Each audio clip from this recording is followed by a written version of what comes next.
রাজধানীর বর্জ্য অপসারণের খবর জানাতে সরাসরি যুক্ত হচ্ছেন সহকর্মী আলমগীর হোসেন।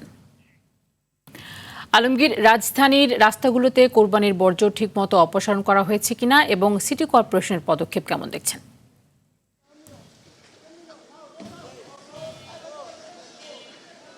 ধন্যবাদ তানিম। যেমনটি জানেন, গতকালকে ঘোষণা দেওয়া হয়েছিল যে কোরবানির পর 12 ঘন্টার মধ্যে রাজধানীর যে দুই সিটি কর্পোরেশন আছে, দুইটি সিটি কর্পোরেশন যতগুলো পশু কোরবানি হয়েছে সেগুলোর বর্জ্য শতভাগ অপসারণ করা হবে। তবে আমরা রাজধানীর বিভিন্ন জায়গায় এলাকায় ঘুরেছি, উত্তর সিটি কর্পোরেশন এবং দক্ষিণ সিটি কর্পোরেশনের বিভিন্ন জায়গায় ঘুরেছি।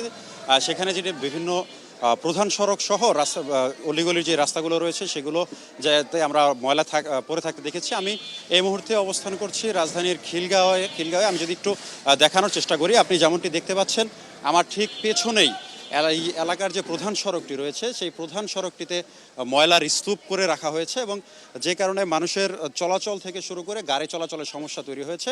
এবং আমরা এখানে কথা বলেছি, তারা সিটি কর্পোরেশনের সাথে আমরা কথা বলেছি, তারা যেটি বলছে যে তাদের প্রক্রিয়া, ময়লা সরানোর যে প্রক্রিয়া সেটি চলমান রয়েছে। তবে সিটি কর্পোরেশনের যে প্রশাসক গতকাল যে তার ঘোষণা ছিল যে 12 ঘন্টা তাদের যে পশু কোরবানির 12 ঘন্টার মধ্যে ময়লাগুলো অপসারণ করা হবে। তবে নির্দিষ্ট সময় পার হয়ে গেলেও আপনি যেমনটি দেখতে পাচ্ছেন এখানে এখনও ময়লার স্তূপ জমে রয়েছে মূল সড়কটি, যে কারণে আমরা এখানে স্থানীয় যে লোকজন রয়েছে তাদের সাথে কথা বলেছি, তারা আমাদেরকে যেটি জানিয়েছেন এই কারণে তাদের পরিবেশ সহ এলাকার মানুষের পরিবেশগত সমস্যা হচ্ছে।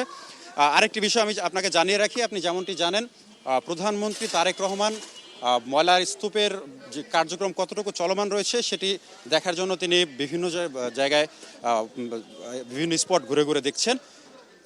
এখানে আমরা একটু কথা বলার চেষ্টা করি। আপনি কি এখানের?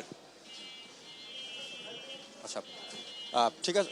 আমি আপনি সর্বশেষ আমি আপনাকে দেখানোর চেষ্টা করলাম যে এই রাজধানীর খিলগাঁওয়ের এই ময়লার স্তূপ থেকে আপনি যেমন দেখতে পাচ্ছেন 12 ঘন্টার জায়গায় 24 ঘন্টা সময় পার হয়ে গেলেও এখন পর্যন্ত ময়লা অপসারণ সম্ভব হয়নি। আলমগীর, ধন্যবাদ।